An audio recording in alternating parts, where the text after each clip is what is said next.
Bonjour à toutes, je suis ravie de vous retrouver dans cette vidéo qui a aujourd'hui pour thème la prise en charge des personnes en chimiothérapie. C'est un sujet qui nous tient à cœur à l'Atelier Sourcil depuis de nombreuses années, mais il était important pour nous de vous apporter des informations complémentaires. C'est l'occasion également de vous présenter l'association Because qui devient partenaire de l'Atelier du Sourcil. J'ai le plaisir de vous présenter Elodie, franchisée de l'Atelier du Sourcil à Marseille depuis de nombreuses années, qui va nous présenter l'association Because en tant que cofondatrice. Alors Elodie, ça fait plusieurs années qu'on se connaît. On a démarré ensemble lorsque tu as ouvert la franchise Atelier Sourcil à Marseille. Est-ce que tu peux nous raconter un petit peu ton parcours? Qu'est-ce qui fait qu'aujourd'hui on est là dans ton atelier pour parler de l'association Because qui devient partenaire de l'Atelier Sourcil? En effet, ça fait plusieurs années, ça fait plus de 10 ans que je suis franchisée de l'Atelier du Sourcil et j'ai pu constater durant toutes ces années qu'il y avait une problématique avec les femmes atteintes de cancer, c'est qu'elles poussaient la porte des Ateliers du Sourcil trop tard. Quand je dis trop tard, ça veut dire qu'elles venaient une fois qu'elles avaient perdu déjà leurs cheveux et leurs sourcils. Et il est compliqué pour nous d'intervenir à ce moment-là, une fois qu'elles sont déjà dans un protocole de chimio. Donc, j'ai essayé de creuser un petit peu la problématique et je me suis rendu compte que c'était un manque d'information. D'un point de vue plus personnel, ce cheminement vers l'association Because, au-delà de ce que tu as pu observer dans l'Atelier du Sourcil, est-ce qu'il y a un cheminement qui t'a amené à aller vers l'associatif? Pourquoi avoir créé cette association d'un point de vue plus personnel? Est-ce que tu peux nous en parler? C'est vraiment le personnel est lié avec le professionnel, c'est que c'était cette frustration de ne pas arriver à trouver des solutions à des femmes dans un séisme de leur vie où elles ont besoin d'aide et qu'on ne peut rien faire alors qu'on pourrait faire si simplement l'information était mieux diffusée et si elles étaient au courant. Et pour terminer, comment tu vois les choses? Aujourd'hui, on dit que Because est partenaire de l'Atelier du Sourcil. Pourquoi aujourd'hui l'association Because et Atelier du Sourcil, selon toi, sont étroitement liées? Effectivement, tu parles d'une désinformation de la part de ces patientes justement qui pourraient bénéficier du maquillage permanent. Comment tu vois les choses dans cette aventure ensemble? Déjà, l'Atelier du Sourcil est quand même une marque qui soutient les femmes atteintes de cancer depuis des années avec cette réduction, ces tarifs préférentiels de moins 50%. L'Atelier du Sourcil est techniquement aujourd'hui une marque qui est complètement à même de suivre et d'aider ces femmes-là. Mais il y a encore beaucoup de choses à faire pour pouvoir aider au bon moment et beaucoup plus de femmes. Aujourd'hui, le maquillage, ça représente 0,5% de notre chiffre d'affaires. Tout est à faire. Donc, toi, de ton côté, Because, vous œuvrez autour de ces patientes et autour de ces médecins pour informer des possibilités. Et aujourd'hui, l'Atelier du Sourcil va continuer et encore plus, justement, à bien accompagner ses clientes, pouvoir les prendre en charge en étant bien informés, et ça sera un travail main dans la main. C'est comme ça que tu vois les choses? C'est comme ça qu'on voit les choses et ce qu'on aimerait, c'est même offrir ces prestations. Donc arriver à récolter suffisamment d'argent pour que ces femmes-là qui sont au-delà du séisme de la nouvelle, ont souvent perdu leur emploi ou autre, et de leur pouvoir de leur donner accès à une gratuité. Merci Elodie pour cette présentation. On va continuer cette vidéo et cette présentation de tout ce sujet très vaste. Bonjour Léa, je suis très contente de t'avoir aujourd'hui parmi nous. Alors, toi, tu es cofondatrice également de Because, kiné du sport. Donc, tu es un petit peu la porte-parole de toutes ces patientes que tu peux rencontrer aujourd'hui dans ton domaine professionnel. Qu'est-ce que tu peux nous dire aujourd'hui? Comment sont ces clientes qui arrivent, qui ont perdu un peu d'estime d'elles-mêmes, qui ont besoin de reprendre confiance en elles? Qu'est-ce que tu peux nous dire de ce qu'elles te disent, elles, aujourd'hui? Alors, il faut savoir quand même qu'une cliente, enfin nous c'est des patientes qui arrivent en fait avec un diagnostic qui en fait écroule leur vie du jour au lendemain, ont beaucoup de choses à gérer au niveau émotionnel et au niveau physique. Nous, on va prendre en charge le côté médical, le côté vraiment physique et le côté physiologique, mais il faut savoir qu'il y a un côté psychologique qui est très important à prendre en compte. Et typiquement, en fait, elles se demandent qu'est-ce qui va se passer et elles se demandent surtout comment elles vont être physiquement pour leur famille, pour leur travail. Donc ces femmes, en fait, ont vraiment besoin de savoir ce qui va se passer. Elles ont besoin d'un calendrier. Donc, elles ont un calendrier médical qui va être établi, mais elles ont besoin de savoir comment elles vont être physiquement pour leur famille, tout simplement, et aussi pour leur travail si elles continuent leur activité. Elles ont besoin de rester elles-mêmes. Et forcément, c'est en ça que le maquillage permanent est très important, parce que très souvent, je dis, si on place en fait ses mains en cachant ses cheveux, on se dit peut-être qu'on va mettre une casquette, un bonnet, un foulard, etc. Mais si on cache ses sourcils, en fait, on perd complètement son regard. Et donc, du coup, le regard des autres commence à devenir compliqué, on ne devient plus soi-même. Et c'est en ça que c'est problématique. Et toi, ces clientes, tu sens et tu vois qu'elles n'ont pas l'information de cette possibilité de faire du maquillage permanent, un petit peu comme Élodie le disait tout à l'heure? En fait, ce sont des patientes. Il faut vraiment savoir, le cancer est en fait une annonce qui est une déflagration dans une vie. Et comme je disais, la vie est comme elle est avant, et d'un coup, elle est complètement différente après. Donc en fait, elles sont matraquées d'informations au niveau médical. Donc ça va être vraiment, elles ont un calendrier de soins, de charges, de décharges, etc. Mais par contre, il faut en fait qu'elles comprennent que si elles veulent faire en fait des choses au niveau des soins de support, donc c'est tout ce qui va être à côté des traitements médicaux, il faut qu'elles soient au courant. Sauf que les médecins, en fait, ce n'est pas leur rôle de les mettre au courant. On a parfois des infirmières coordinatrices qui font ça. Mais parce qu'en fait, parfois, en fait, le message se dit, est-ce que c'est le moment de parler de ça? Oui. Mais le problème, quand c'est plus le moment, c'est malheureusement trop tard. Donc du coup, je pense qu'il ne faut plus hésiter à dire que c'est le moment d'en parler. Et tu sens que ces femmes qui ont cette annonce qui vient, comme tu le dis, une déflagration dans leur vie, est-ce qu'elles pensent justement à faire leurs sourcils ou prendre soin d'elles? Est-ce qu'elles y pensent à ce moment-là, ou elles te disent « j'aurais aimé être au courant » ? Alors ça, c'est une grande question. Parce que très souvent, quand on parle avec les médecins ou qu'on parle avec des infirmières coordinatrices, ou même dans des milieux hospitaliers, les gens nous disent que ce n'est pas leur problématique numéro 1. Moi, je sais que, en tout cas, en tant que patiente, cliente, quand elles arrivent au cabinet, leur problématique numéro 1, c'est de conserver leur vie comme elle était avant. Bien sûr. Donc, en fait, c'est de vivre, évidemment.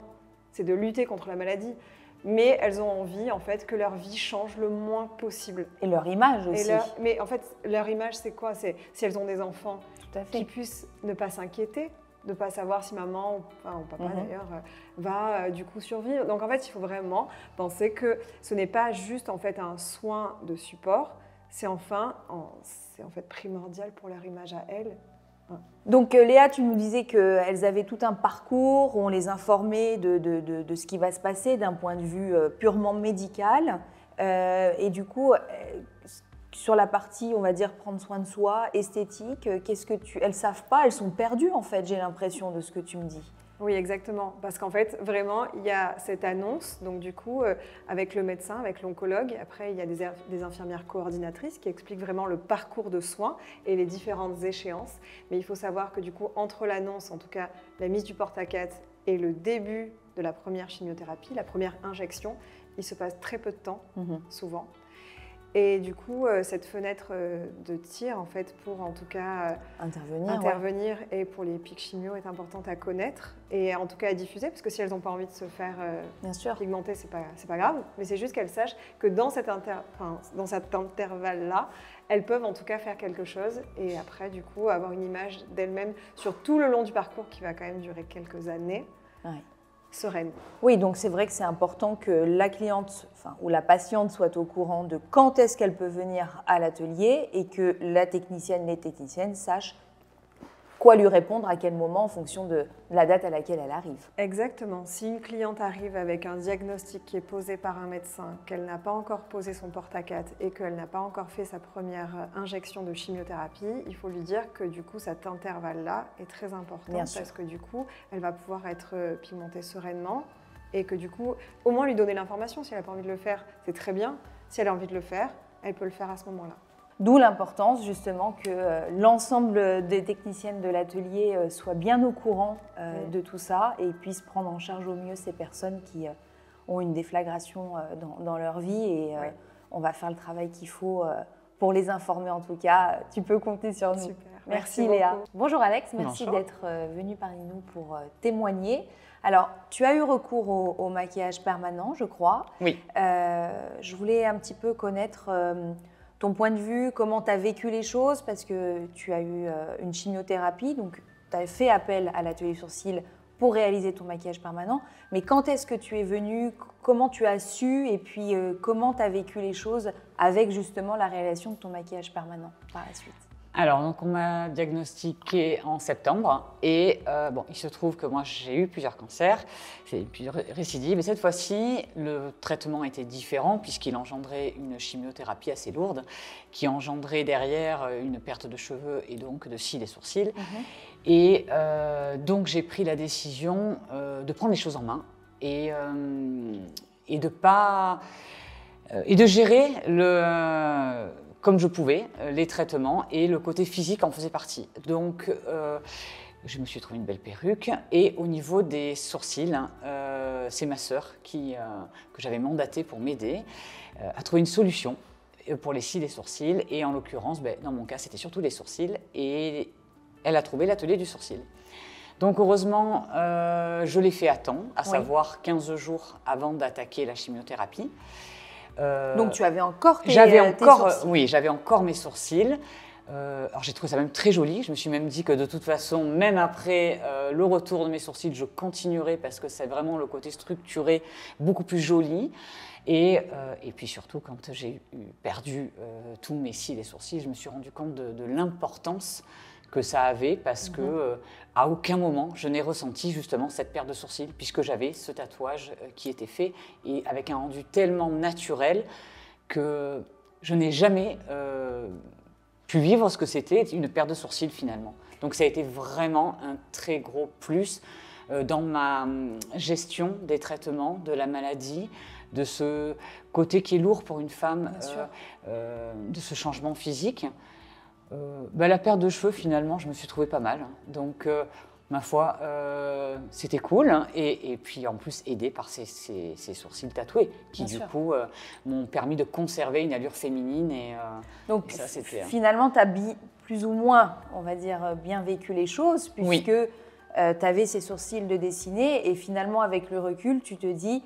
Bon, les cheveux, on a la perruque, mais en fait, finalement, aussi, avoir peu de cheveux, ça peut être acceptable en tout cas, mais en tout cas, ne pas avoir de sourcils, ça aurait été pour toi très difficile à vivre pour toi et même pour presque peut-être aussi pour moi, je trouve, et j'ai autres. même envie de casser cette image, cette légende urbaine du « si on perd les cheveux, c'est terrible ». Bien sûr que c'est horrible de perdre ses cheveux, mais...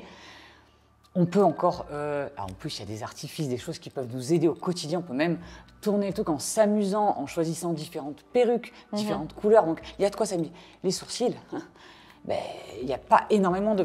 Si on ne se fait pas ce tatouage, se maquiller soi-même, c'est pas très... le résultat, à mon avis, c'est difficile aussi. C'est pas évident, c'est pas évident, exactement. Moi qui suis nulle en maquillage, par exemple, ça aurait été terrible pour moi de devoir faire quelque chose comme ça.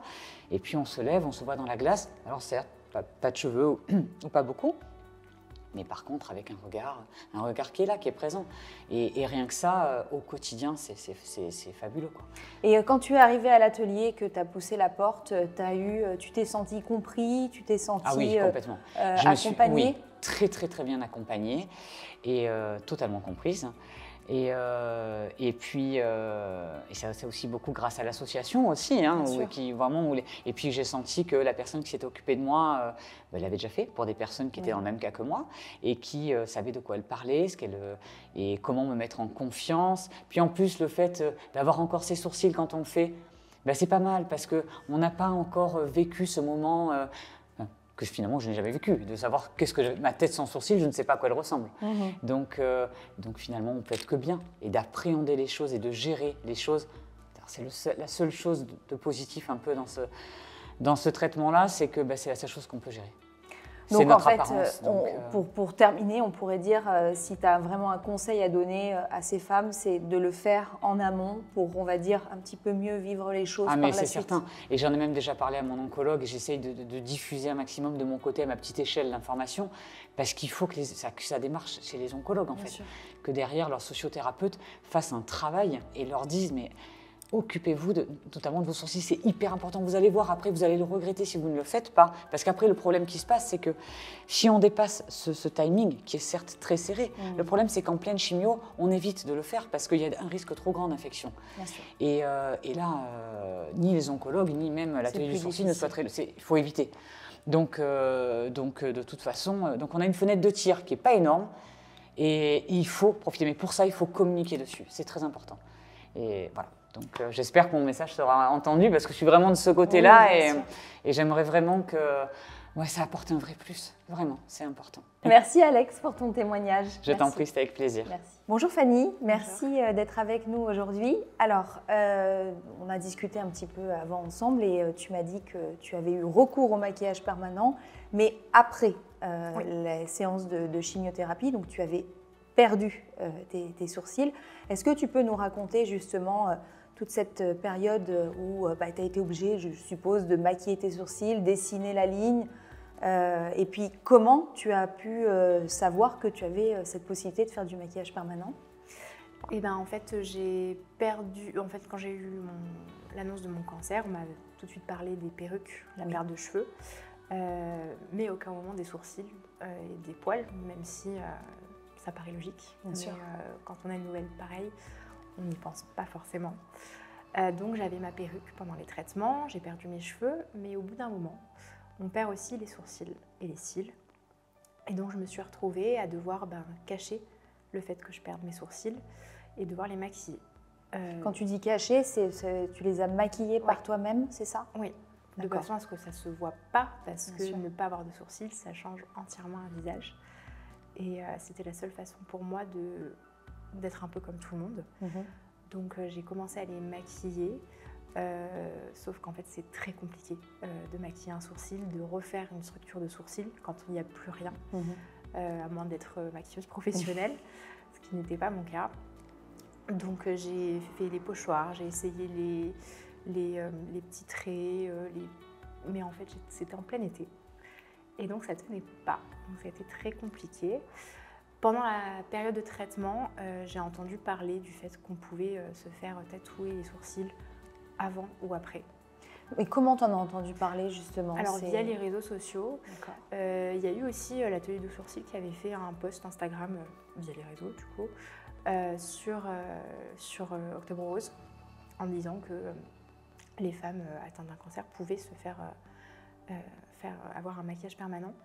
Donc je m'étais dit que j'avais posé la question de quand est-ce que c'est possible et finalement j'ai pu le faire 2 mois après la fin des chimiothérapies. D'accord. Tu avais donc à ce moment-là, au moment où tu passes la porte de l'atelier, tu n'as pas de sourcils ou alors très peu, ça repousse. C'était extrêmement clairsemé, c'était le tout début de la repousse, il n'y avait aucune... Enfin, c'était pas mes sourcils, quoi. Il y avait quasiment plus rien. Donc, Alors, comment ça s'est passé cette redécouverte de son sourcil? Alors, ça a été presque magique. Ouais. En fait, j'avais les larmes aux yeux parce que ça faisait plus de 6 mois que je me reconnaissais pas. Et là, c'était enfin moi. Alors, j'avais ma perruque, mais du coup, je ressemblais à ce que j'étais un peu avant. Et j'étais super heureuse et super émue aussi. Je comprends. Donc, tu as été bien pris en charge par l'équipe de l'atelier du sourcil, t'ont bien expliqué. C'était important pour toi, j'imagine, d'avoir justement toutes ces explications et être entre les mains de professionnels. Tout à fait. Elles ont tout compris. On a fait le tracé ensemble, on a repris tout pour que tout soit parfait comme moi j'ai envie. Oui, puis par rapport à ton sourcil d'avant, qu'elle n'avait pas effectivement sous les yeux, mais que toi, tu avais toujours en tête. Donc, voilà. Elles ont su répondre justement à toutes tes attentes à ce niveau-là. Complètement. Bon, super. Et donc, j'imagine que si tu avais eu cette information avant, est-ce que tu l'aurais fait ou ça n'aurait pas fait partie de tes priorités? Parce que j'imagine dans ce raz-de-marée d'informations qu'on a, est-ce que tu aurais entendu que c'était possible? Est-ce que tu l'aurais fait? Oui. Parce que on est tellement transformés pendant les traitements physiquement. Et ça, pour moi, finalement, ça a été encore plus dur de perdre mes sourcils que mes cheveux. Donc, clairement, je l'aurais fait avant, si j'avais su. Merci beaucoup, Fanny, pour ton témoignage. Merci. Je vous remercie. Ça a été encore un plaisir de vous partager toutes ces informations, de vous apporter ces nouveautés. Je laisserai Élodie pour le mot de la fin. Alors Élodie, quel message souhaiterais-tu faire passer pour l'ensemble des techniciennes Atelier du Sourcil à travers ton association? Déjà, merci pour cette visibilité par l'Atelier du Sourcil. Aujourd'hui, le cancer reste la première cause de mortalité chez les femmes de moins de 65 ans. Donc nous sommes toutes touchées de près ou de loin par cette cause. Et aujourd'hui, l'Atelier du Sourcil a un savoir-faire qui peut venir en aide à ces femmes. Bien sûr. Les techniciennes qui font partie du réseau ont une importance capitale pour ces femmes. Il n'y a pas de petite aide, il n'y a pas de petits gestes. Le maquillage permanent est un acte bien plus qu'esthétique. C'est un soutien psychologique pendant les traitements, pendant cette perte de féminité, cette perte de confiance en soi. On a pu le voir dans les interviews, ça peut pallier à tout ça. Donc, l'importance de chacun et chacune est primordiale pour que ça fonctionne. Nous avons toute la possibilité d'aider à notre niveau, en sensibilisant, en informant, en parlant tout simplement lors des prestations. Chaque personne peut aider.